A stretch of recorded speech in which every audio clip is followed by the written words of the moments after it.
Just 3 days after this accused shooter shot a little boy, he walks free, making bond on Tuesday. It has this family angry and confused.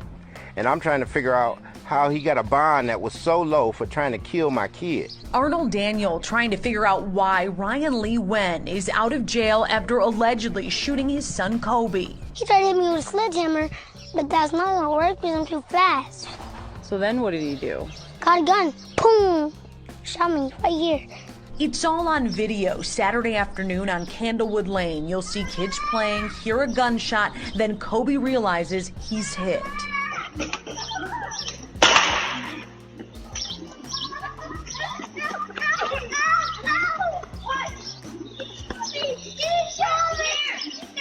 Lee Wen allegedly fired through his front window. The bullet went in Kobe's arm and out the other side.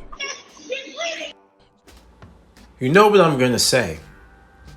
Where's that same energy? There's about maybe 10 or 12 other people who preceded me talking about this. I just found out about this hours ago. This is just how you cannot trust the media to report things down the middle. But you best believe if that was a black man jump kicking an Asian person's ass, it would be all over the news because it's trying to push a narrative about black American men and black American people in general being the faces of Asian hate, which we aren't. Okay, have there been issues? You damn right it is. But it's always been issues for years. But it's another hot button topic that's going to be something to push for, political agendas. Let's just keep it funky. It's going to be pushed for that. But what we just saw in that video, why? Over a tricycle incident, you shoot a 6-year-old boy in the arm. And the boy described it without flinching, without even lying. He took the bullet through the arm, over a bike, through the window. Like, who does that? What kind of coward does that? I don't give a damn where you're from, if you're from Vietnam or not. Like, I'm just talking about a human being in general. Why would you want to shoot any 6-year-old child? You could have went over to his father, rectified any situation if there was a situation worth rectifying. But they're not going to talk about it because it doesn't fit the foot. It doesn't fit the foot. The shoe don't fit the foot.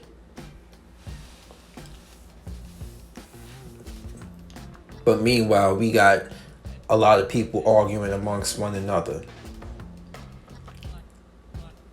Now, this validates exactly what a lot of people are saying. Like, look at how a bill was put into place to protect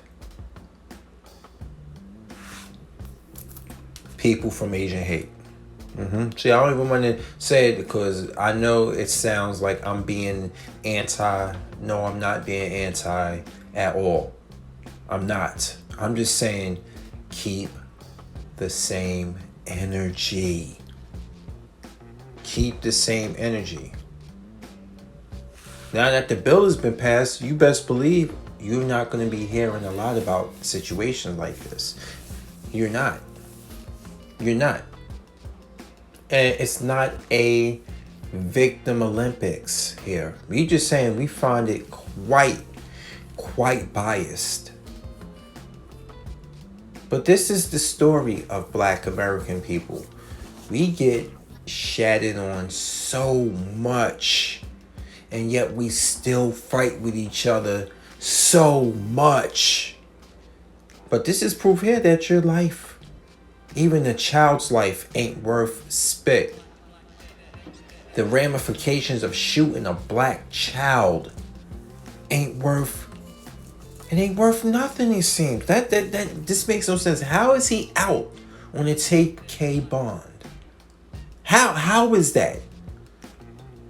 I don't care. You can juxtapose, you can put you can mix and match and reverse the race, and I still don't understand how anybody can be out on a 10K bond after attempting the life of anybody, let alone a kid, a child, a 6-year-old. 6. But like I said, this is not going to make the news that much. TMZ and Revolt are the only two quote-unquote mainstream people talking about that. Of course, some local news talk about it. On YouTube, there's a few black people talking about it because they understand also that this shows just how biased things are going for us right now. Really.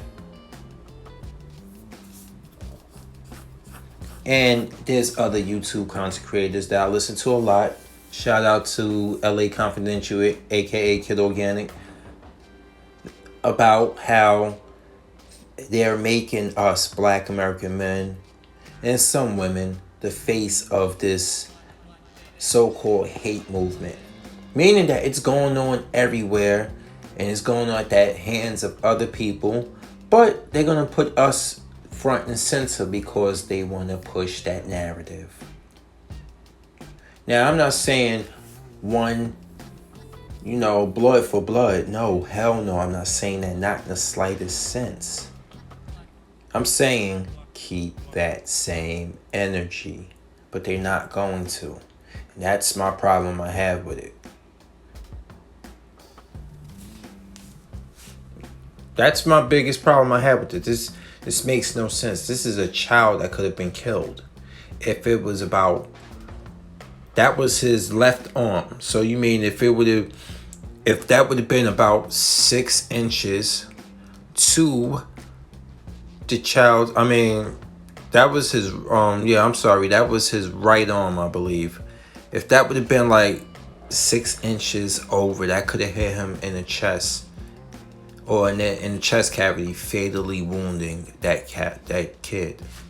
And for what? But no, we've been harassed, we've been attacked, we've been accused of different things in a lot of their places of business, and there's never been a hate movement for us. Like I said, this ain't Victim Olympics. I'm just seeing how biased everything is. When there's an uptick of something, all of a sudden throw some money at it and fix the situation.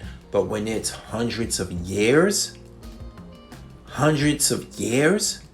let's not forget, and I'm going to mention it in a few videos you might hear coming after that.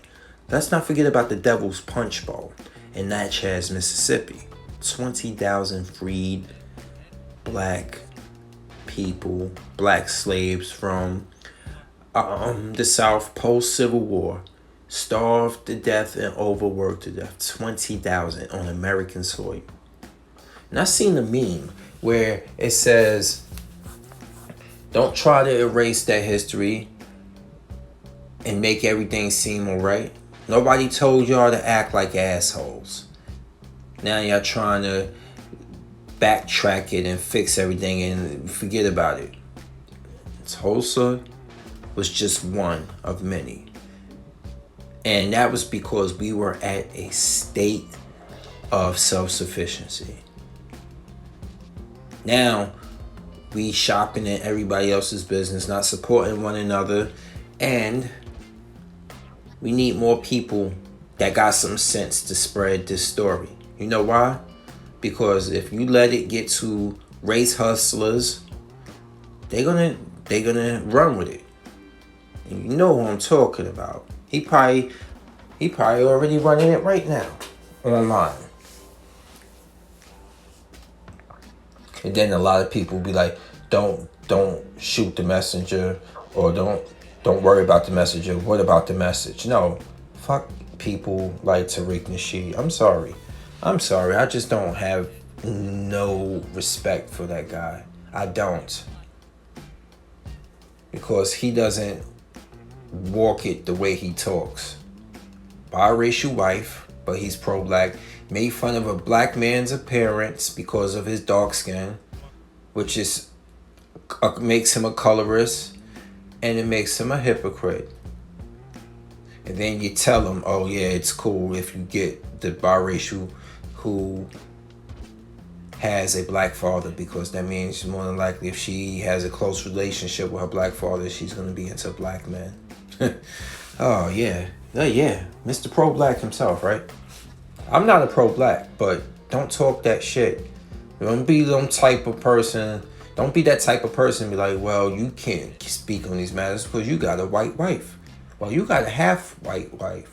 So I guess because the other half is black, that makes it okay, right? Fuck out of here. Anyway, man, because I'm a Fury, I'm out. Peace.